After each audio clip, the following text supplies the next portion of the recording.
Good evening from New York. This is day 79 since the Deepwater Horizon well blew up in the Gulf of Mexico. There is news today about how day 80 could make or break untold numbers of people on the Gulf Coast. But first, the disturbing findings of an investigation by the Associated Press. Our fifth story tonight, thousands of abandoned oil wells on the floor of the Gulf, wells which could be leaking now or might leak in the future, but no one will ever know it because neither big oil nor big government ever bother looking.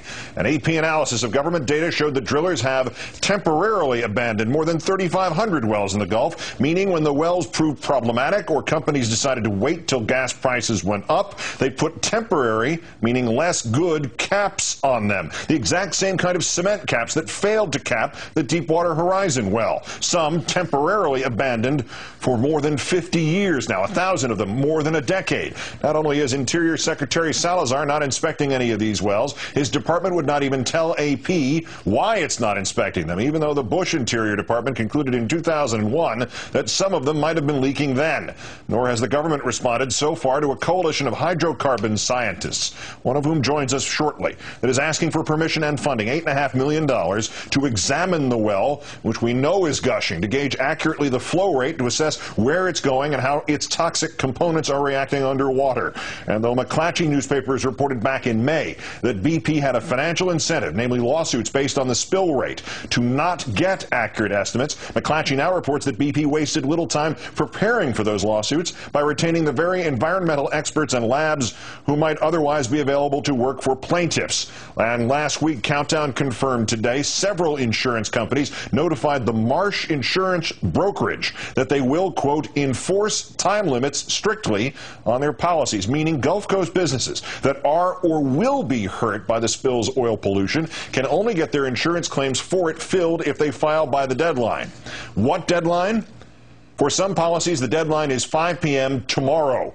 The National Law Journal reporting that in many cases, policyholders must file claims within 80 days of the event, the explosion, even if the oil does not reach your beach or fishing ground until day 81.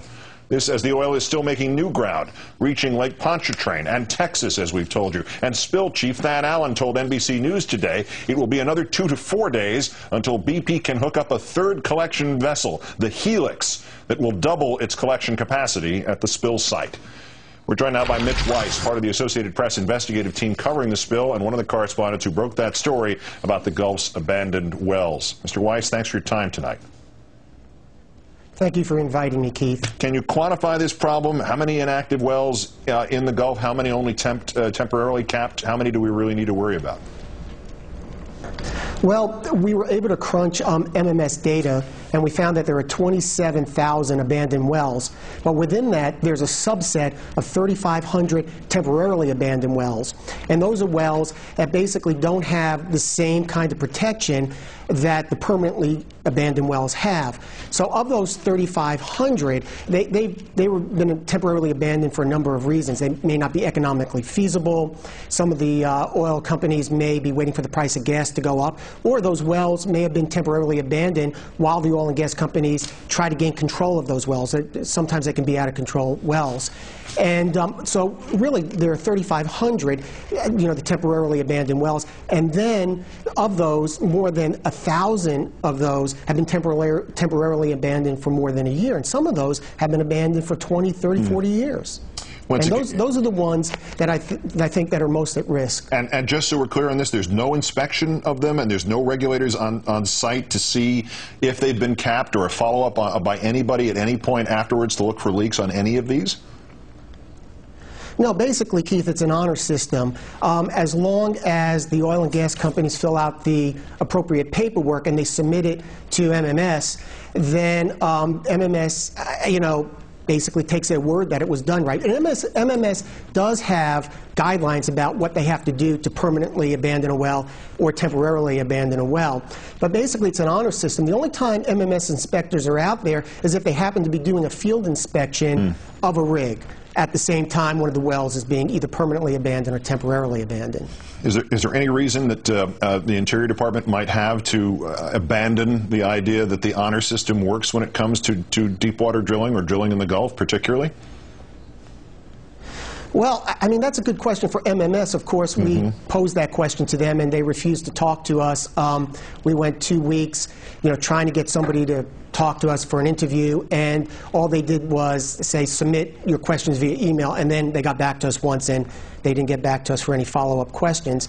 But I'm not sure exactly why. I mean, there was a GAO report back in 1994 that recommended they take a more active role in inspecting plugged and abandoned wells, and because there was concern at the time by the GAO that some of these wells could leak, and if it did, it could present a real environmental disaster. But those recommendations were ignored, and they never put an inspection policy in place. Based on the Associated Press investigation, do you know, are the quantities in any way significant, or is the real issue that just one of those leaks by itself could develop into a full-on blowout just because of negligence? Well, there are a couple of concerns, Keith. One is, the temporarily abandoned wells, and even the permanently abandoned wells, the ones that were abandoned 20, 30 years ago, were abandoned using a different technology than we have in place today. They didn't use the same kind of cement or the same kind of plugs. A lot of those temporarily abandoned wells, for example, could be capped by metal, and seawater eats away at the metal. And of course, we know from the Deepwater Horizon blowout that cement can be blamed for a lot of the problems that you see. So I mean, is there a concern? Is there a worry? Knowing what we know now, yes. But is anybody looking into the problem? Is anybody addressing it? No. It's kind of a policy I think MMS has that it's out of sight, out of mind. We trust the companies to do the right thing. And hopefully nothing will happen.